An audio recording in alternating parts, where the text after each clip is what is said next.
ایک صحابی تھے، نبی پاک صلی اللہ علیہ وسلم ایک جہاد پہ گئے تو وہ صحابی آئے، کالا کلوٹا رنگ، اور کچھ بیمار تھے تو جسم سے بدبو بھی آتی تھی۔ میرا روپ بھی نہیں تے میرا رنگ بھی نہیں، مینو یار منان دا ٹنگ بھی نہیں۔ بکریاں چرایا کرتے تھے تو کسی نے کہا کہ وہ محبوب آئے ہوئے ہیں جو اعلان نبوت کرتے ہیں، تو کہتے میں اپنی بکریاں لے کے اس طرف آ گیا جہاں محبوب تھے۔ جب میں پہنچا تو اللہ کے رسول ایک چھوٹی سی پہاڑی تھی اس پہ بیٹھے تھے، میں دور کھڑا ہو گیا۔ میں نے کہا آپ ہیں وہ جو کہتے ہیں میں اللہ کا رسول ہوں؟ تو کہتے ہیں محبوب نے فرمایا دور کیوں کھڑے ہو، نیڑے آؤ میں بتاتا ہوں میں ہی اللہ کا رسول۔ تو کہتے ہیں میں نے کہا نہیں، میرے جسم سے بدبو آتی ہے، مجھے تو میرے اپنے پاس نہیں بٹھاتے، پسینہ آتا ہے تو بدبو نکلتی، حضور میں نہیں قریب آتا۔ کہتے ہیں محبوب اٹھ کے کھڑے ہوئے، حضور قدم آگے بڑھاتے تو میں پیچھے بڑھاتا، حضور آگے میری جانب چلتے تو میں پیچھے ہوتا۔ فرماتے ہیں محبوب تیز دوڑے اور میرے قریب آئے تو نبی پاک علیہ السلام نے مجھے بغل گیر کر لیا۔ جب محبوب پاک علیہ السلام نے مجھے سینے سے لگایا اور کالا سیاہ میرا ماتھا اور اس پر پسینہ اور بدبو، کہتے ہیں محبوب نے جب میرے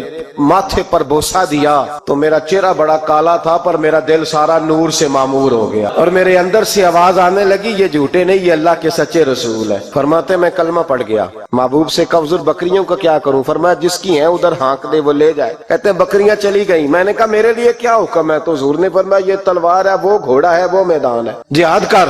کوئی وضو نہیں، کوئی غسل نہیں، کوئی نماز نہیں، کوئی سجدہ نہیں، تلوار لی، میدان میں نکلے، جہاد شروع ہوا، چند منٹ گزرے کہ شہید ہو گئے۔ صحابہ کہتے ہیں اللہ کے رسول ان کے سرانے کھڑے ہوئے، حضور کی آنکھوں میں آنسو، فرمانے لگے یہ بندہ دیکھو اس نے عمل تھوڑا کیا ہے پر اجر زیادہ لے گیا ہے، عمل تھوڑا کیا پر اجر۔